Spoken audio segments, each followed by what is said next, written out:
সুপ্রিয় দর্শকবিন্দু, এই মুহূর্তে আমি আপনাদের সাথে কথা বলতে এসেছি। অনেক আগেই শেখ হাসিনা ও নরেন্দ্র মোদীর ইস্যু থেকে ডক্টর মোহাম্মদ ইউনূসের কাছ থেকে গুরুত্বপূর্ণ কোনো তথ্য পাওয়া যায়নি।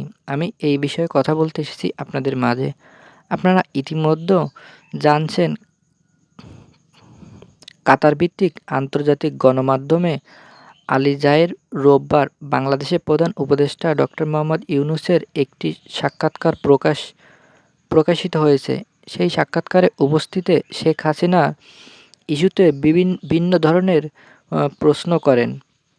তার একটি প্রশ্নই ছিলেন, শেখ হাসিনা ভারত থেকে বিভিন্ন বক্তব্য দিচ্ছেন এবং সেই প্রেসে ডক্টর মোহাম্মদ ইউনূস বলেন,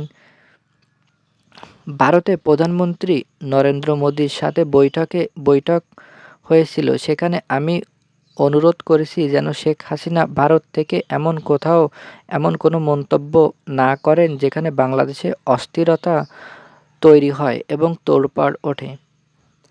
জবাবে নরেন্দ্র মোদী বলেন, আপনি যেন আমাকে একেবার চড় মেরে দিলেন। এটি আপনাদের পক্ষে সম্ভব। ভারত একটি গণতান্ত্রিক দেশ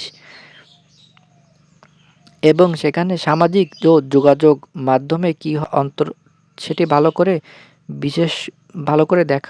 বিশেষ করে দেখা হয়। বাংলাদেশ সরকার ধারণা ছিল মোদীর সঙ্গে